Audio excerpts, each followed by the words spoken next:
जी राणा साहब। बोला 7 बजने वाले हैं, सब लोग घर गए या नहीं? जी जी राणा साहब, लगभग सब चले ही गए। लगभग? तू जानता है ना 7 बजे के बाद क्या होता है? फौरन घर भेज सबको। जी जी, आप चिंता मत कीजिए, 7 बजने से पहले मैं सभी को घर भेज दूंगा। ठीक है, तू भी जल्द घर चले जा। जी राणा साहब, कल मिलते हैं। देव। हाँ हाँ पापा। 7 बजने वाले हैं, जाओ जाके सारे खिड़की दरवाजे बंद कर दो। हाँ पापा। 7 बजने वाला है, अपने अपने घरों की तरफ बढ़ते रहो। ये चढ़ो रे सब, दुकान बंद हो गई अब। अरे काकी चाय तो पिला दे। अरे बावड़े, घंटी की आवाज ना सुनी के तेने? 7 बजन को है, जल्दी से घर निकल वरना। अरे बुढ़िया तू बहुत सोचती है, ये सब बस फालतू की बातें हैं, इतना दिमाग मत लगाया कर। बब्बन बेटे, थारे से बहस करने का समय ना है हमारे पास। बेहतर होगा कि 7 बजने से पहले तू अपने घर पहुंच जा, क्योंकि अगर रास्ते में वो मिल गए ना तो दोबारा यहाँ मत आइयो, क्योंकि मैं दरवाजा ना खोलूंगी, समझ गया? जा यहाँ से अब। हाँ जाता हूँ जाता हूँ। हाँ बोलो राणा सा। काकी सब लोग घर चले गए ना? हाँ सब चले गए। ठीक है, आप भी याद से खिड़की दरवाजे बंद कर लेना। रोज फोन करके यही बोले हैं तुम। अरे 7 महीनों से गांव में कुछ ना हुआ तो अब क्यों जावेगा? 7 महीने पहले जो हुआ था वो दोबारा भी हो सकता है, इसलिए सावधानी जरूरी है। पापा।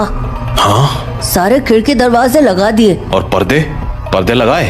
पर्दे क्यों? खिड़कियां लगा तो दी हैं, और वैसे भी वो लोग तो तभी अंदर आ सकते हैं ना जब उन्हें अंदर बुलाया जाए, तो फिर। देव, होश में हो? ये क्या बोल रहे हो? अरे हम पर्दे उनसे छिपने के लिए थोड़ी लगाते हैं, बल्कि इसलिए लगाते हैं ताकि हम उन्हें ना देख सके, उनसे बात ना कर सके और उनके बहकावे में ना आ सके। ऐसी गलती बहुत से लोगों ने की थी, उनके साथ क्या हुआ ये पूरा गांव जानता है, इसीलिए अच्छा होगा कि हम वो गलतियां ना दोहराएं। पापा, क्या मम्मी के साथ भी ऐसा ही कुछ हुआ था? क्या वो भी? 7 बज गए, जाओ जल्दी से जाके पर्दे लगा दो, वो लोग अब आते ही होंगे। हाँ। तो राणा सा की बात मानकर देव खिड़कियों पर पर्दे लगाने के लिए चला गया, पर अभी वो पर्दे लगा ही रहा था कि उसने ऐसा कुछ देखा जिससे उसके होश उड़ गए। देव बेटा। मम्मी, आप? हाँ बेटा, मैं ही हूँ। पर आप यहाँ कैसे? तुमसे मिलने आई हूँ बेटा।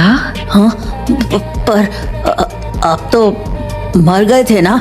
नहीं तो, देखो मुझे, मैं तो जिंदा हूँ। लेकिन पापा ने तो बोला आप मर चुके हो। फिर? तुम्हारे पापा झूठ बोल रहे हैं बेटा। मतलब आप मरे नहीं हो? नहीं, मैं तो बस रास्ता भटक गई थी, आज बहुत मुश्किल से तुम्हारे पास आ पाई हूँ, बस तुमसे मिलने। हाँ? सच्ची? हाँ बेटा, हाँ। अब चलो मुझे अंदर आने दो, 7 बज गए हैं, वो लोग आते ही होंगे। हाँ, मैं पापा को बोलता हूँ। नहीं नहीं, पापा को क्यों बुला रहे हो? वो मुझे देख तो पाएंगे नहीं, और जब तक मैं उन्हें समझाऊंगी तब तक तो बहुत देर हो जाएगी, इसलिए तुम ही जल्दी से दरवाजा खोल दो, जाओ। पर पापा ने 7 बजे के बाद दरवाजा खोलने से मना किया है। बेटा, मेरे पास ज्यादा वक्त नहीं है, मैं ज्यादा देर तक बाहर नहीं रह सकती। तुमने दरवाजा नहीं खोला तो? नहीं, मैं खोलता हूँ। थैंक यू बेटा। तो देव अपने घर के दरवाजे पर पहुंचा और दरवाजा खोल दिया, पर जब सामने कोई नहीं देखा तो उसने अपनी मम्मी को आवाजें लगानी शुरू की। मम्मी, मम्मी, अरे मम्मी कहाँ गई? मम्मी कहाँ हो? जल्दी आओ ना। देव! पापा, तुमने दरवाजा क्यों खोला है? देव बेटा। मम्मी। देव मम्मी को अपनी ओर आते देख ही रहा था कि तभी राणा साह ने एकदम से लाइट्स बंद कर दी और लाइट के अचानक बंद होते ही देव पीछे पलटा तो उसके सामने अंधेरे में राणा साह खड़े थे, जो देव को चुप रहने का इशारा कर रहे थे। देव बेटा, अरे कहाँ चले गए तुम? देखो मैं आ गई। मम्मी से नहीं मिलोगे? देव, देव। नंदिनी देव को आवाज लगा रही थी, पर वो वहां था ही नहीं, क्योंकि राणा साह ने उसे बगल वाले कमरे में छिपाकर दरवाजा बंद कर दिया था। पापा बाहर मम्मी थी और देव, शांत हो जाओ। मैंने कहा था ना तुम्हारी मम्मी मर चुकी है। पर पापा उन्होंने बोला वो जिंदा है। और देव बेटा, तुम अंदर हो ना? दरवाजा नहीं खोलोगे? तुम्हारी मम्मी आ गई। दरवाजा खोलो बेटा। पापा, कोई आवाज मत करो। लेकिन पापा मुझे मम्मी से मिलना है। तुम्हें अगर सच में लगता है कि वो तुम्हारी मम्मी है तो उनसे कल सुबह मिल लेना, ठीक है? पर अभी के लिए शांत हो जाओ। राणा साह, ओ राणा साह, अरे मिलने दो ना मुझे देव से। कब तक झूठ बोलोगे उससे कि मैं मर चुकी हूँ? राणा साह, आप सुन रहे हो ना? पापा। बेटा, बिल्कुल भी ध्यान मत दो और आंख बंद करके सो जाओ। पर पापा, मम्मी ये क्या बोल रही है? शांत रहो देव, कल सुबह मैं तुम्हें सब समझा दूंगा। पर अभी के लिए चुपचाप आंखें बंद करो और सो जाओ। तो देव अपने पापा के कंधे पर सर रखकर सो गया, और जब सुबह हुई तो राणा साह देव को आवाज लगाते हुए बोले, देव, उठ जाओ, सुबह हो गई है। हाँ, सुबह हो गई तो मम्मी से मिल सकते हैं ना अब? आओ मेरे साथ, तुम्हें तुम्हारी मम्मी से मिलाता हूँ। लेकिन जैसे ही दोनों कमरे के बाहर आए, वहां कोई नहीं था। हाँ, मम्मी कहाँ गई? मैंने कहा था ना कि वो तुम्हारी मम्मी नहीं थी। पापा, वो मम्मी जैसे ही बात कर रही थी। बेटा, मैंने समझाया था ना तुम्हें, पर्दे लगाने के पीछे की सबसे बड़ी वजह यही है कि हम उन्हें देख ना पाए, उनकी बातों में ना आ पाए, जैसे कल तुम आ गए। पर वो बोल रही थी कि वो मरी नहीं है, जिंदा है। अगर वो मर गई है तो यहाँ कैसे आ गई? एक काम करो, मेरे साथ आओ। हाँ, कहाँ पापा? बस चलो मेरे साथ, तुम्हें कुछ दिखाना है। तो उसके बाद वो दोनों गांव के लगभग बाहर चले आए, और वहां पहुंचते ही देव बोला, पापा, हम लोग यहाँ क्यों चले आए? बताता हूँ, पर पहले आसपास देखकर ये बताओ कि यहाँ क्या दिख रहा है तुम्हें?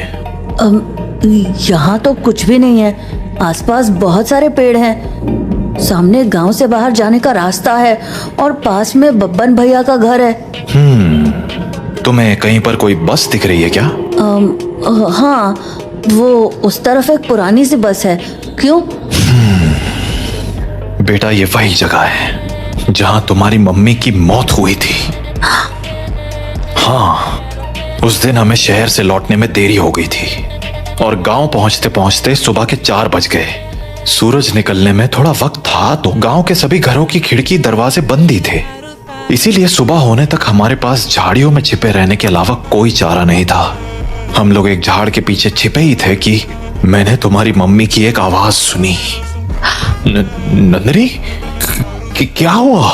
राणा साह, उन्होंने हमें देख लिया है। हमें कहीं और जाना पड़ेगा। हाँ, पर कहाँ? आसपास कोई घर है? घर तो है, पर मुझे नहीं लगता कि अभी कोई दरवाजा खोलेगा। तो अब क्या करें? वहाँ एक पुरानी सी बस है, हम उसमें जाकर छिप सकते हैं। हाँ, ठीक है, चलो। तो हम दोनों फटाफट उस बस के पास पहुँच गए। पर फिर क्या हुआ? मैं तो बस के अंदर चला गया, पर तुम्हारी मम्मी मेरे पीछे नहीं आ पाई, क्योंकि वो बाहर खड़े होकर किसी से बात करने लगी। क्या हुआ बेटा, क्यों रो रहे हो? आंटी, मुझे बहुत डर लग रहा है। मैं बाहर छूट गई हूँ। मेरा घर बहुत दूर है। अरे बेटा रो मत, एक काम करो मेरे पास आओ, हम लोग इस बस में छिप जाएंगे, फिर वो लोग हमें नहीं ढूंढ पाएंगे। सच में आंटी, कोई नहीं ढूंढ पाएगा? हाँ हाँ पक्का, कोई नहीं ढूंढ पाएगा, आ जाओ। थैंक यू आंटी, पर मैंने तो आपको ढूंढ लिया। हाँ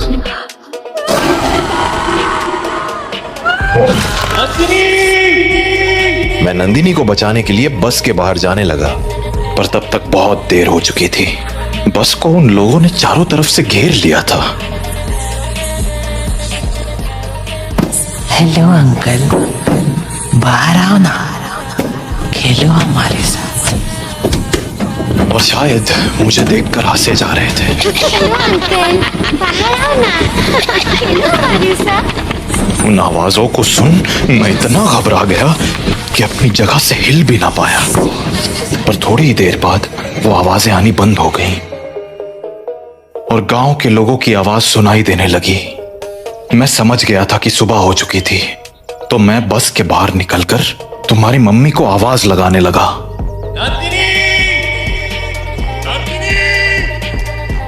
पर वहां अब कोई नहीं था। मैं कई दिनों तक उसके लौटने का इंतजार करता रहा, पर वो नहीं लौटी। फिर जब गांव वालों ने मुझे बताया कि रात 7 बजे के बाद उन बाशिंदों के साथ नंदिनी भी शिकार पर आती है, तो मुझे इस गांव का एक गहरा राज समझ आया। क्या राज? यही कि जो लोग रात को इस गांव में आते हैं वो इसी गांव के रहने वाले थे, पर उनकी मौत के बाद वो ऐसे बन गए। मतलब कल जिसे मैंने देखा वो तुम्हारी मम्मी नहीं थी बेटा, क्योंकि मरे हुए लोग वापस नहीं आया करते, इंसान बनकर तो बिल्कुल नहीं। अपने पापा से बात करने के बाद देव के मन में बहुत सारी बातें चल रही थी और वो उन्हीं ख्यालों में खोया हुआ काकी की दुकान में बैठा हुआ था कि तभी हर तरफ से घंटे की आवाजें आना शुरू हो गईं। 7 बजने वाला है, अपने अपने घरों की तरफ बढ़ते रहो। चलो चलो, घंटा बज गया, निकलो अपने अपने घरों को। अरे बुढ़िया, तू फिर शुरू हो गई। बोला था ना ये सब फालतू की बातें। रे बावड़े, दिमाग फिर गया है क्या तारा? जानता है ना 7 बजे के बाद बाहर के हुए कच्चा चबा जावेंगे वो बाशिंदे। अच्छा, और तुझे कैसे पता कि वो कच्चा चबा जावेंगे? क्योंकि आज तक जो भी रात को बाहर रुका है वो मारा ही गया है। अच्छा, फिर थारा राणा सा कैसे बच गया? हाँ, वो भी तो फंसा था ना रात को अपनी लुगाई के साथ। मैंने बोला ना, थारी फालतू बातें सुनने के लिए हमारे पास टेम ना है। जा निकल अब यहाँ से। हाँ जाता हूँ। इतना कहकर बब्बन वहां से चला गया, पर बब्बन की बात ने देव का ध्यान जरूर खींच लिया था। तो वो भी अब ये सोचने लगा था कि उस रात उसकी मम्मी तो मर गई, पर पापा कैसे बच गए। वो ये सब बातें सोच ही रहा था कि तभी काकी बोली, अरे छोरे, हाँ बात ना सुनी क्या तूने हमारी? बोला ना घर निकल। जी काकी। तो देव हड़बड़ाता हुआ काकी की दुकान से बाहर निकल आया। वो घर के लिए निकलने ही वाला था कि उसके मन में एक और ख्याल आया और वो सीधा बब्बन के पीछे चल पड़ा। बब्बन भैया! क्या हो गया छोरे, कहाँ भागा चला रहा है? वो मुझे ना आपसे एक बात पूछनी है। पूछ। वो अरे जल्दी बोल, पता है ना 7 बजने को है। तू घर नहीं पहुंचा तो तारा बाप सर पीट लेगा। वो आप वहाँ काकी को बोल रहे थे ना कि एक रात मेरे पापा और मम्मी बाहर रह गए थे और मम्मी को तो उन लोगों ने मार दिया था, पर पापा किसी तरह बच गए। तुम्हारे पास मारी ही बात दोहराने आया है के? जल्दी पूछना के पूछने तने। नहीं, मैं ये बोल रहा था कि आपका भी घर उसी टूटी फूटी बस के पास है ना? हाँ तो आपने कुछ देखा था क्या? कमाल है, बाप अंधा कानून और बेटा सरलॉक। हाँ देखा था, सब देखा था। कैसे उन बाशिंदों ने थारी माँ को नोच खाया था। खाना तो वो थारे बाप को भी चाहते थे, और थारा बाप साला बस में छिपा बैठा था और वो लोग न जाने क्यों अंदर ना जा पा रहे थे। वो सारे लोग सूरज निकलने तक बस को घेरे खड़े थे कोई बस को पीट रहा था तो कोई चीख रहा था, पर अंदर कोई ना जा पा रहा था। पर वो लोग घुस क्यों नहीं पा रहे थे? क्योंकि 7 बज गए, बातचीत का टाइम खत्म। अब चल हमारे साथ। नहीं, मैं घर जाता हूँ। रे बावले, अब घर जाने का मौका खत्म हो गया। आधे रास्ते में ही कोई ना कोई नोच खावेगा तुझे। चल अब हमारे साथ। तो बब्बन देव को लेकर अपने घर चला गया।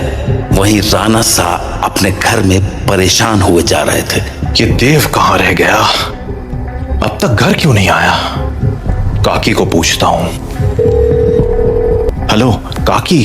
हाँ राणा सा, मारे को लग ही रहा था कि थारा फोन आवेगा। सब लोग जा चुके हैं और दरवाजे खिड़कियां भी लगा ली हैं मैंने, इसलिए चिंता मत। काकी देव है क्या वहाँ? हाँ देव, वो तो कब का निकल गया यहाँ से। देव घर नहीं लौटा है क्या? तुम एक काम करो साहब, बाकी लोगों को फोन करके पूछ ले, क्या पता देव किसी के यहाँ रुक गया हो। ठीक है। जहाँ राणा सा देव को हर जगह ढूंढे जा रहे थे, वहीं देव बब्बन के साथ उसके घर चला आया था। तो अभी वो दोनों साथ में बैठे ही थे कि देव को बाहर से एक जानी पहचानी आवाज सुनाई पड़ी। बब्बन, ओ बब्बन, देख मैं आ गई। ये तो मेरी मम्मी की आवाज है। सही पहचाना छोड़े, तारी मम्मी ही है बाहर। अब एक काम कर, यहीं रुक और यहाँ से तमाशा देख। तो बब्बन खिड़की के पास गया और पर्दे हटा दिए। हाँ छोरी, बुला रही थी ना मने? ले देख, मैं आ गया। कितना इंतजार कराता है तू। इंतजार? अरे अभी तो आई तू। मैं तो रोज ही आती हूँ, तू मुझसे कभी मिलता ही नहीं। अरे थारे से तो रोज बात करूँ हूँ मैं। हाँ, पर मिलने का मतलब बस बात करना थोड़ी होता है, करीब भी तो आना होता है ना। अच्छा, मारे करीब आना साता ने। और नहीं तो क्या, खोलना दरवाजा। कमाल है छोरी, तू भी अपने राणा सा को इतनी जल्दी भूल गई। जो राणा सा देखेंगे नहीं, वो उन्हें पता कैसे चलेगा। कमाल है तू भी। वैसे थारे बेटे का क्या, वो तो देख सके है ना। ओफो बब्बन, तू भी ये क्या बातें करने लगा। हम दोनों के बीच में किसी दूसरे का क्या काम। जाना, दरवाजा खोल देना, मुझे तेरे से अच्छे से मिलना है।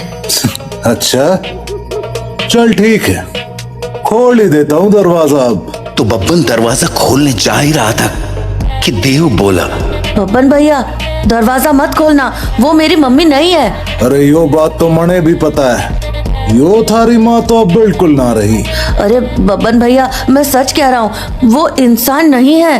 वो इंसान है या नहीं, ये तुझे अभी पता चल जाएगा, तू बस देखता जा।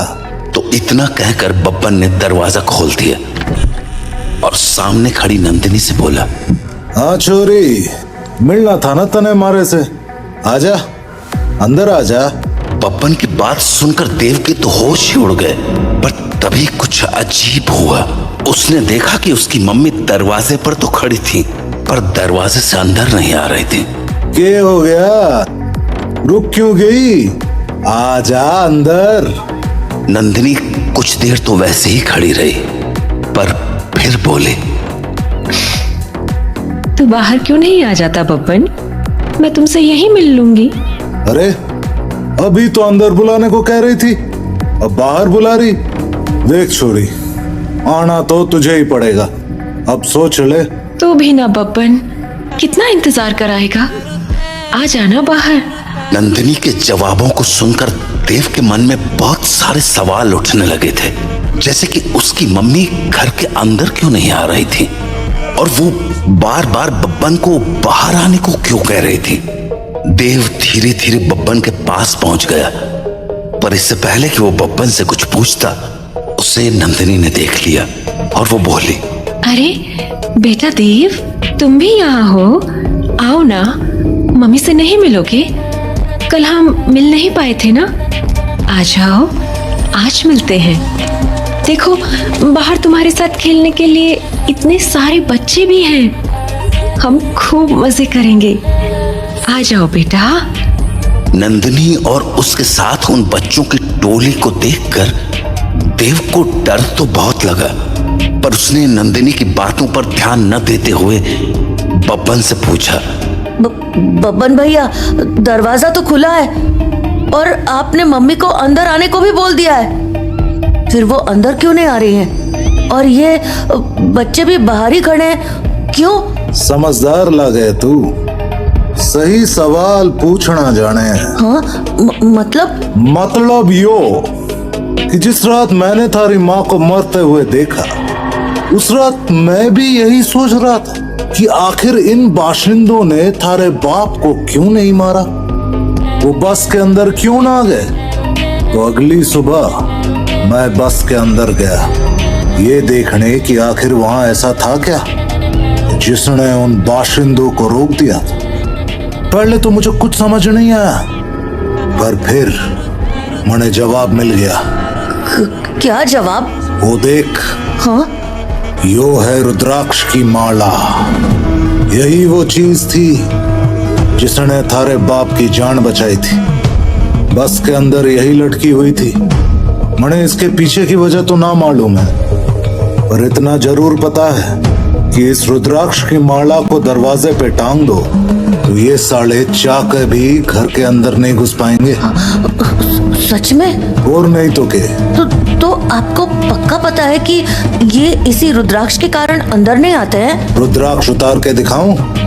देखेगा क्या होता है? नहीं नहीं नहीं। छोरे, यो कोई पहली बार नहीं कराया मैंने। सारी जांच करने के बाद ही अपने दरवाजे पे टांगा है इस रुद्राक्ष को, समझ गया? ये ले, थारे बाप ने फोन मिला दिया। हेलो, हाँ राणा सा, हाँ हाँ, चिंता ना करो, थारा छोरा हमारे पास ही है और पूरी तरह सुरक्षित है। चलो, शुभ रात्रि।